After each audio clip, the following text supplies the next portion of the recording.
боз як оғози нав барои варзишгарон ва боз як имконияти дигар барои муваффақият. дар ибтидои сол мусобиқаҳо бо мақсади муайян гардидани варзишкорони арзанда ки онҳо дар сабқатгоҳҳои байналмилал тоҷикистонро муаррифӣ мекунанд роҳандозӣ мешаванд.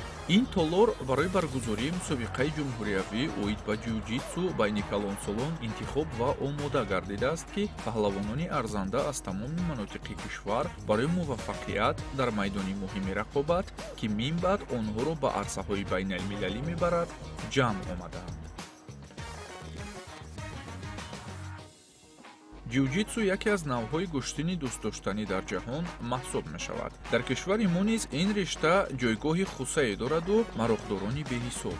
баргузории мусобиқаҳо рукни асосӣ барои рушди тамоми варзишҳо ва тарғиби тарзи ҳаёти солиму ҷалби чеҳраҳо ба ҳар ришта маҳсуб мешавад ки мусобиқаи имрӯза низ ин хусусиятҳоро ба таркиб дорад. дар ин баробар ба варзишгарон имконияти хосест барои муаррифии ҳунари худ ва роҳ ёфтан ба мусобиқоти байналмилалӣ. мақсад аз баргузории ин мусобиқа пеш аз ҳама муайян кардани тими мунтахаби тоҷикистон ҷиҳати иштирок дар мусобиқаҳои сатҳи байналмилалӣ маҳсуб меёбад ва мо шумо имрӯз дидем ки мусобиқа бисёр дар як сатҳи олӣ баргузор гардид, зеро ки варзишгарон аз тамоми манотиқи кишвар аз рӯи 7 вазн ширкат варзиданд ва мо ғолибон ва ҷоизадорони ин мусобиқаро ҷиҳати иштирок дар бозиҳои осиёӣ ки дар шаҳри нагояи ҷумҳурии ҷопон доир мегардад варзишгарон сафарбар карда мешаванд ва бинед ки федератсияи ҷиу-ҷитсуи тоҷикистон имрӯз ба хотири боз ҳам ҷалби ҷавонону наврасон ба ин намуди варзиш ва дар сатҳи баланд баргузор намудани чорабиниҳои варзишӣ имрӯз тамоми имкониятро фароҳам овардааст ки бинед ки варзишгарон имрӯз бо як рӯҳидаи болида дар ин намуди варзиш баромад карда истодаанд.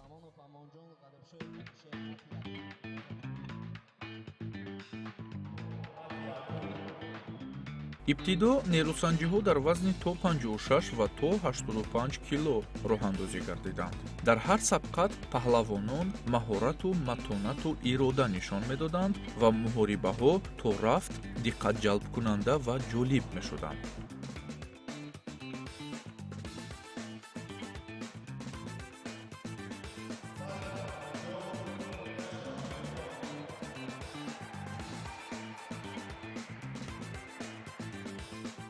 дар идома маросими ифтитоҳи мусобиқа баргузор гардид ки дар он роҳбарияти кумитаи кор бо ҷавонон ва варзиши назди ҳукумати ҷумҳурии тоҷикистон ва федератсияи ҷиу-ҷитсуи тоҷикистон ҳузур доштанд.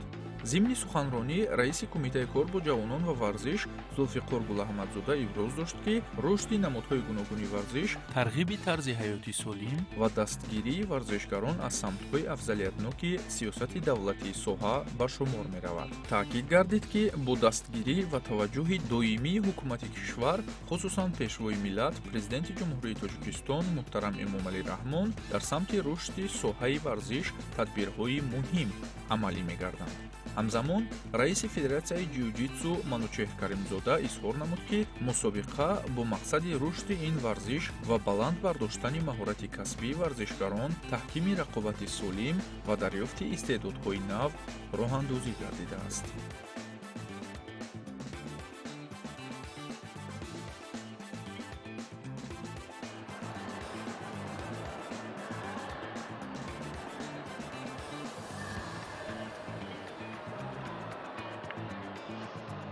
بعد از کارها و ابزارات تلاش هم شروع می‌شود. اما بچه‌ها جمع شدن که برای سفر کرد.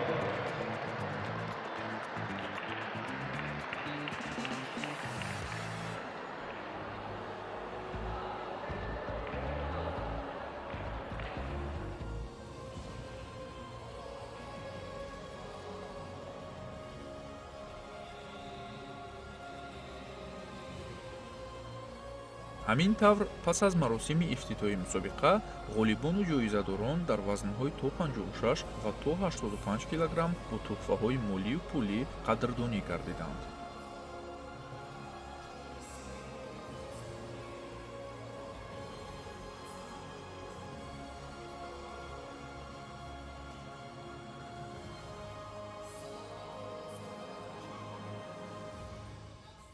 ҳафтаи гузашта камарбанди сиёҳ ба даст овардам. мусобиқаи рӯза дар сатҳи олӣ баргузор гардид. яъне ман хушнудам ки ҷои аввалро ба даст овардам. се рақиби худро шикаст додам. дар вазни 85 килограмм ҷои аввалро ба даст овардам. нақшаҳои мо, мақсади мо ҳамин аст ки дар оянда парчами ҷумҳурии Тоҷикистонро дар сатҳи олӣ, дар сатҳи ҷаҳонӣ бардошта ва номи тоҷикро бо ҳамавақт дар натиҷаҳои баланд нишон диҳем дар мусобиқаҳои ҷаҳонӣ. имрӯз дар мусобиқаи ҷумҳуриявӣ оид ба ҷиу-ҷитсу иштирок намудам ва тавонистам 4 рақиби худамро мағлуб карда сазовори ҷои якум гардам. миннатдории худамро ба президенти федератсияи ҷиу-ҷитсу мерасонам ки барои ғолибияти мо дар ин мусобиқа ҷоизаҳо тақдим гардид. миннатдории худамро ба устодам Комил Баймуратов мерасонам ки моро дар ин сатҳ тайёр мекунад ва хеле меҳнати калон мекунад, чуноне ки имрӯз ман дар ин мусобиқа чемпион шудам ва мақсади асосии мо дар бозиҳои осиёӣ ҷои аввалро гирифтан аст ва парчами ҷумҳуриямонро дар сатҳи баланд бардоштан аст.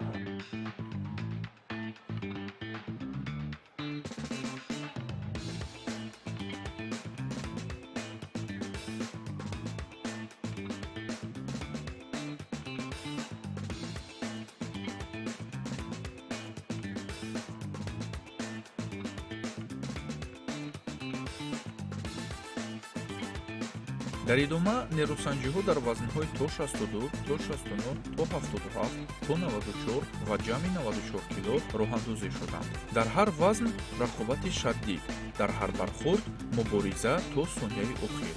чунин буданд муҳорибаҳо. ин мусобиқа танҳо санҷиши қувва нест. ин имтиҳони сатҳи омодагӣ, таҷриба ва устувории равонии варзишгарон мебошад.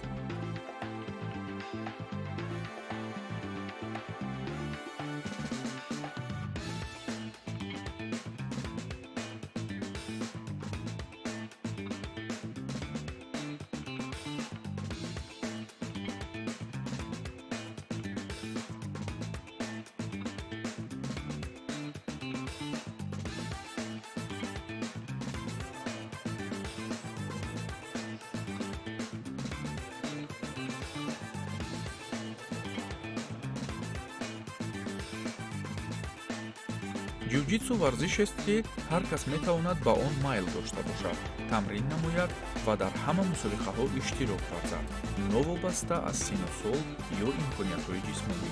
варзишгарони имконияташон маҳдуд қисми ҷудонашавандаи ин оилаанд. онҳо дар мусобиқаҳо рақобат мекунанд, таҷриба меандӯзанд ва исбот менамоянд ки қувва пеш аз ҳама аз бутин меояд.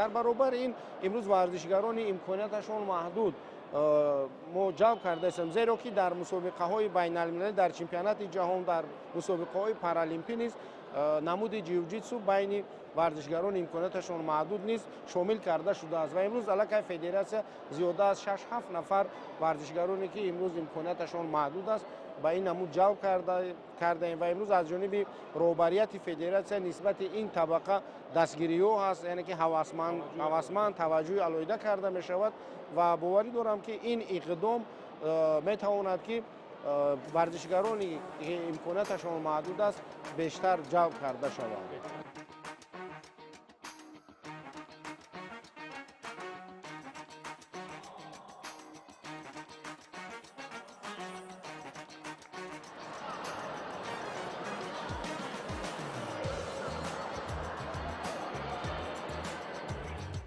пас аз рақобатҳои пуршиддати калонсолон навбат ба онҳое расид ки ояндаи ин варзишанд. маҳз ҳамин лаҳзаҳо дар онҳо ангеза, орзу ва муҳаббат ба варзишро бедор мекунанд.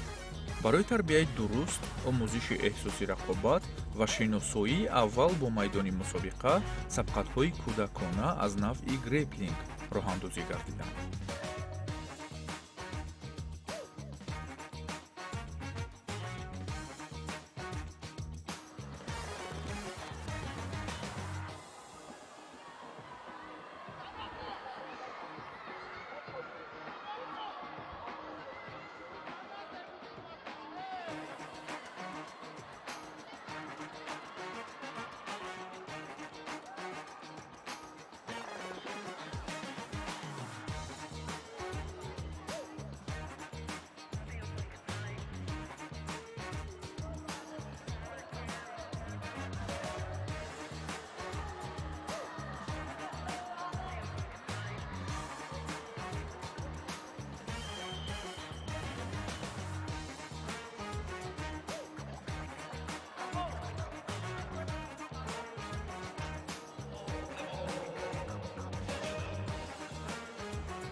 ما فرفدین فابالی ما استقام میکنیم که یکم جا شوم تاجیکستان بپی. من در مسابقه یکم جا گرفتم. من بیدار تلیایی دوست بدارم و در مسابقه ها آینده یکم جا میگیرم.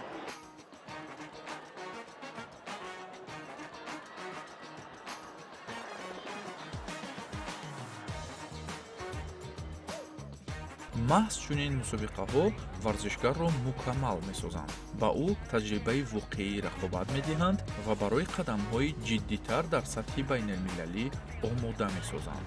барои бисёриҳо ин ҷо на танҳо мусобиқаи ҷумҳуриявӣ, балки роҳ ба сӯи мусобиқоти байналмилалӣ ва бозиҳои осиёӣ оғоз меёбад.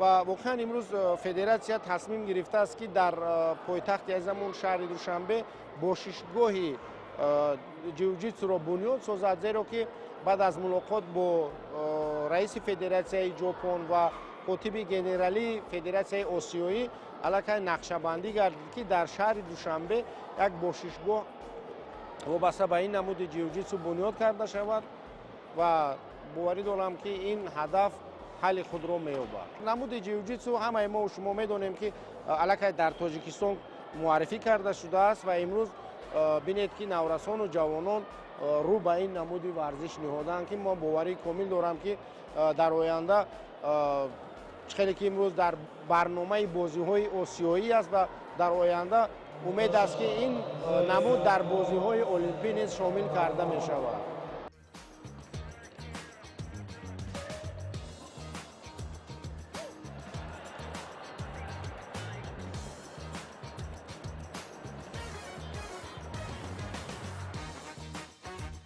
ин мусобиқа танҳо маҷмӯи рақобатҳо набуд. ин мактаби ирода, эҳтиром ва пайванди наслҳо буд. аз варзишгарони таҷрибадор то кӯдакони навқадам, аз онҳое ки маҳдудиятро шикастанд то онҳое ки орзуяшон ҳоло оғоз меёбад. ҳама дар як майдон ҷамъ омаданд. имрӯз ғолибон муайян шуданд. фардо онҳо тоҷикистонро дар арсаи байналмилалӣ муаррифӣ хоҳанд.